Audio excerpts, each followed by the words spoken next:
जय हिंद प्यारे साथियों, बहुत बहुत स्वागत करता हूं आप लोगों का अपने चैनल वैकेंसी पॉइंट पर। दोस्तों, अब इसमें एक बड़ी खबर ये निकल के आ रही है कि अभी तक जो वैकेंसियां आपके लिए 26,200 पद और 8500 पद जो आपके सिविल और पीएससी के पद सृजित किए गए थे, उसके अलावा अब इसमें एक बड़ी अपडेट देखने को मिल रही है कि 1057 पद जो हैं वो फायरमैन के अलग से, और साथ ही साथ 2800 पद आपके जेल वार्डर, जो कि आपको पता है कि पिछली भर्ती जो आई थी 5400 पदों पर, उसमें पहले कम पोस्ट थी, बाद में बढ़ा दी गई थी, लेकिन फिर भी पिछली बार भी सेपरेट भर्ती आई थी।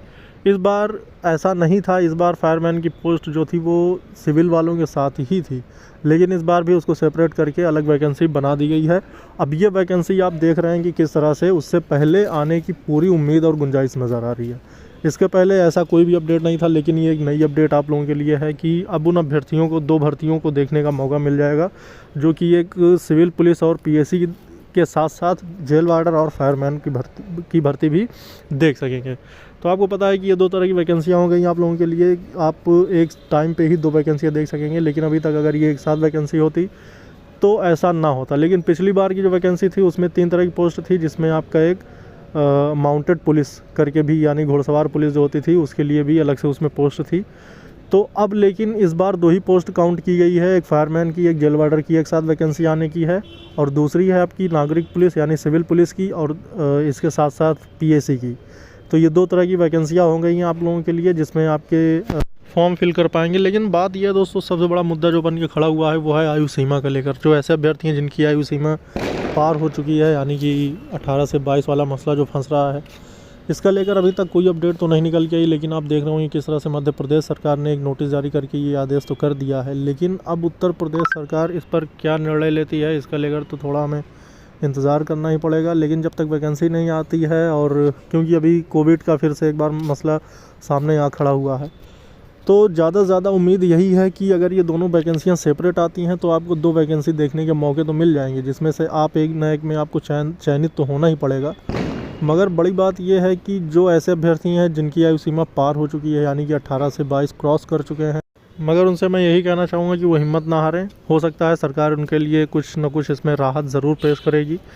और एक सबसे बड़ी बात यह है दोस्तों कि आपको पता है कि वैकेंसियाँ तो आ रही हैं, लेकिन इसमें अगर आपने इस बार फिर से अपनी सीट निर्धारित ना करी तो इससे भी आप वंचित रह जाएंगे।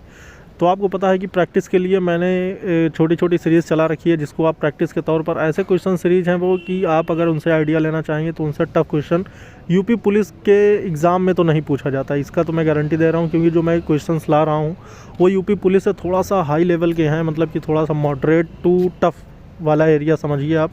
तो उसको आप सॉल्व करते रहिएगा, क्योंकि ज़्यादा टाइमिंग तो नहीं, बस 4 से 5 मिनट की वीडियोस होती हैं, ज़्यादा से ज़्यादा उसको देखा करें। और चैनल से जुड़े नहीं तो चैनल सब्सक्राइब भी कर लेना। लेकिन आपको इसमें मैं बता दूं कि जिस तरह से अभी तक की अपडेट निकल गया है दोस्तों, अपडेट की माने तो जो 2 तरह की वैकेंसियाँ अभी, मतलब 2 अलग अलग वैकेंसी का जिक्र हो चुका है।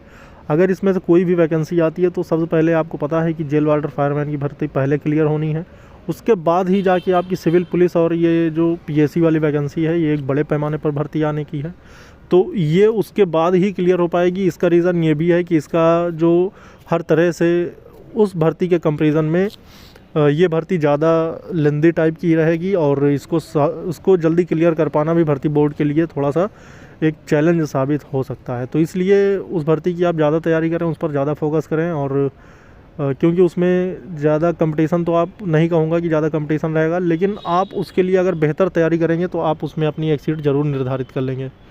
और इसी तरह की सारी अपडेट और भर्ती बोर्ड संबंधित जो भी अपडेट आती रहेगी वो तो मैं आप तक पहुंचाता ही रहूँगा। लेकिन आपके मन में अगर किसी प्रकार का कन्फ्यूजन बन रहा है या किसी भी समस्या का आप अगर आपके मन में है तो आप मुझसे कमेंट बॉक्स में पूछ सकते हैं, मैं आपको रिप्लाई अवश्य करूँगा। इस वीडियो में दोस्तों फिर मिलेंगे दोस्तों वीडियो अपनी अपडेट के साथ। जय हिंद, जय भारत।